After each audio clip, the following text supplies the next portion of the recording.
right to protection of property. Just to begin with some comparative law in RF 215, there is a great example of the relationship between the convention and Swedish law. As you guys who are going to start your first term in law in Sweden know, or will know, there's a lot of times professors or doctrines trying to explain how implementation, or rather, you could say almost identical reflections of country's constitution with the quasi-constitution of ECHR. Now, this is a principle. This is not something that is absolute. Swedish law, which interprets ideas from the convention, doesn't have to be identical. However, RF 215 is an excellent example of where Sweden actually had to change their law about property rights in preparation for ratifying the convention. So anyone in Sweden that doesn't quite understand the logistics of things changing through ECHR or understanding why it is consequent, I would recommend that you look at RF 215. If you could look up the old version alongside with the new version, alongside with Protocol 1, Article 1, so that you can see the progress and the changes and the differences that a country has to go through. Join. Moving on. There are three aspects within Article 1, Protocol 1. These aspects I am not 100% aware of. This is on purpose. I'm thinking we could do this together so that you guys can hear me sort of try to understand this article, as I feel like that would be the most pedagogical method. So, let's see now. First of all, how are these paragraphs separated? Well, there are three paragraphs, and I'm pretty sure... Wait, no. I'm sorry. There are two paragraphs. But I'm pretty sure one of them has two aspects and another has one aspect within their respective paragraphs. So let's see.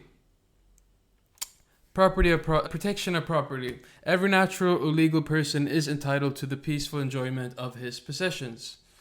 Interesting that it says. No one shall be deprived of his possessions except in the public interests and subject to the conditions provided for by law and by the general principles of international law.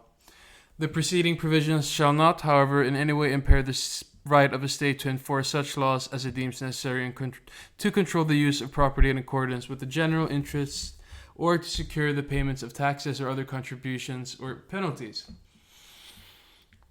Now, I got the part with the three aspects from Cameron Ian, his book on the Convention of Rights of Europe.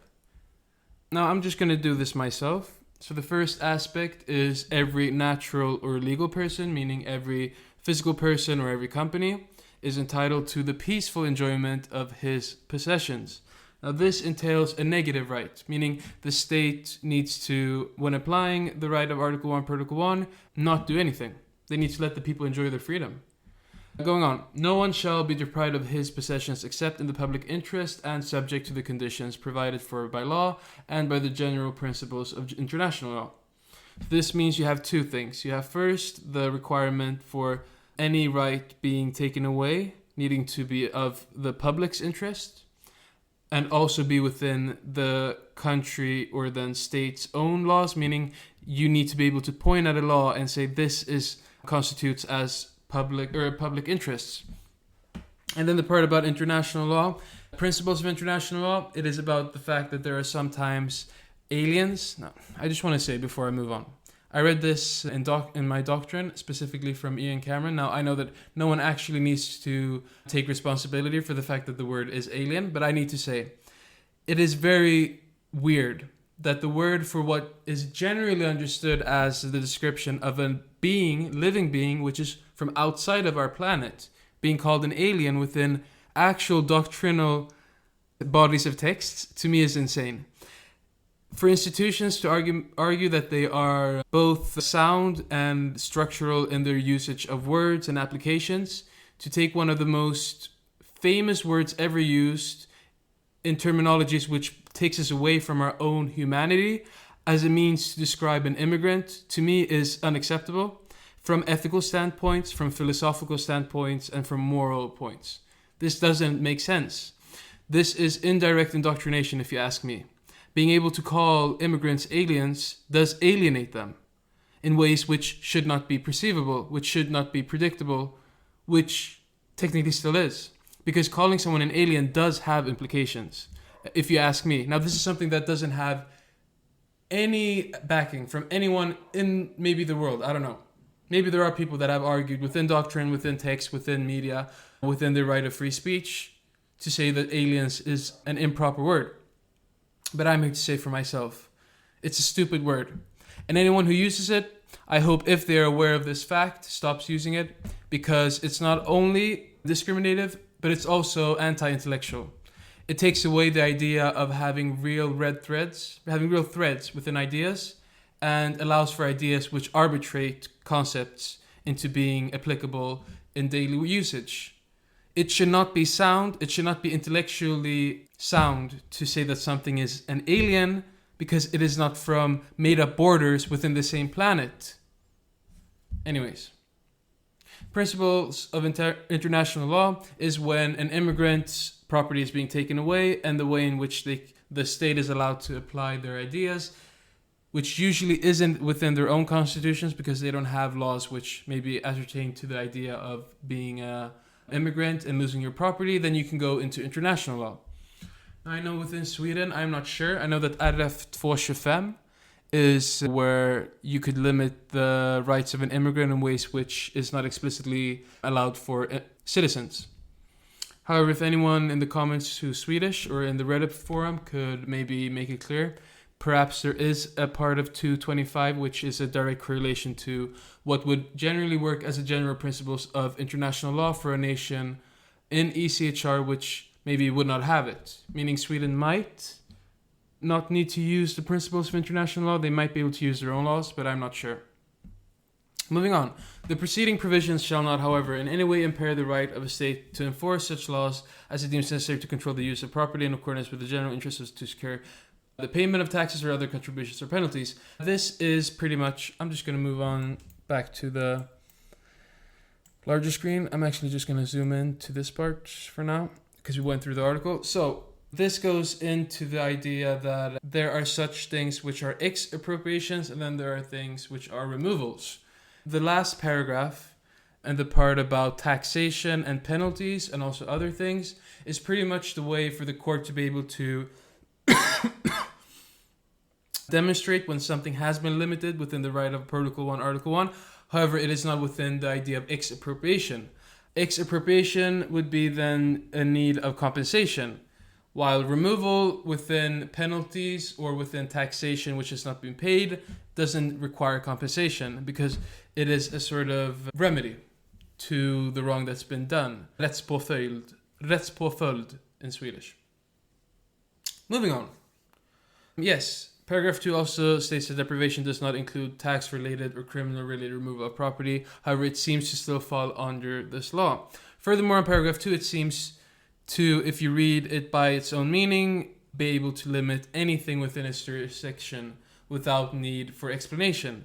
This is not true to the fact because after the case of James v. UK, it was put down through case law that applying paragraph 2 requires a proportionality test.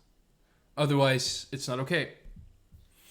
Moving on, Belani Nagy v. Hungary, it's about a disabled person who lost their benefits, which is, if you should call it for what it exactly is, it's a retroactive removal of state-given support within properties. Meaning, for instance, a person who cannot walk, who needs a wheelchair, which has then lost their right to getting money from the state to own a wheelchair, then needs to bring it back. That would fall under Protocol 1, Article 1, because it's about expropriating someone's properties, which was once legally theirs. It's important to remember this. When something is described within retroactive terms, it's pretty much describing the fact that someone has had a right, and then that same right is being taken away with the knowledge of it being in process, being active. Meaning, for instance, for the person who is handicapped, they go from having a wheelchair, which helps them move, to not having one. And it's all in the name of then removing your properties, which, yes, technically falls under taxation issues, political or institutions deciding on how resources should be spread out. However, the Convention of Rights deems it unproportional and unnecessary to remove, at least in the case of Belani Nagy v. Hungary, someone's things, someone's properties in association to being disabled. Now, if you look into the case, I know that Ian Cameron gives out a list of ideas which pertains to how you critique these things and how you take up certain issues. I think there are 5 points, maybe even more, but it's a bit exhaustive. You need to look into different points which you need to scrutinize in the question of if the state can actually remove a handicapped person's properties, which has been state given. Yes. Lawfulness is a requirement in restriction. However, this has not been consequentially breached, meaning in the beginning of Article 1, it says that it has to be within law. Pretty much there is no case law where a country has been unable to sufficiently add a law which they themselves apply later on. This is like the equivalent of telling a child who, draws they draw those games on the ground and they jump with 1 feet or 2. It's like saying to them that if you don't explain to us the rules beforehand and then start the game and then try to tell us that these are the rules, that's not allowed. You had to say it before and you had to establish the law, even if you have the arbitrary power. That doesn't matter. This is about the principles of Rechtsstaat, of the rule of law, where everything needs to be predictable. If someone can argue that it didn't say anything in their constitution about a law, even if it is self-explanatory, even if the state could without any restraint add this law in, for it to be valid, it needs to be predictable. It needs to be findable by the individuals of the state. If a person cannot find their rights being limited through law, but then it is limited, even if it is super obvious, it doesn't matter. It's not okay. It needs to be lawful. It needs to be within, in Swedish you call legalitetsprincipen, in English I guess you would call it the principle of accordance to law. General rules of international law, I went through that. Courts check if removal of property actually was done practically in alignment with goals set as reasons, aka did the state tell the truth for taking property. This is something that you'll find recurringly in the articles of ECHR, where it's not enough for a state to just say that they're going to act upon something through certain remedies with certain reasons. And a good example of how this idea can become very multifaceted, there was a case of where the state had put in powers to, I think it was either an institution or an actual court, to give out certain remedies for a group that deserved a right. Now this group didn't actually receive these powers to protect them, meaning the court pretty much said, this people can be protected by these actions, but then these actions were never actually taken, meaning they were empty. They were empty promises.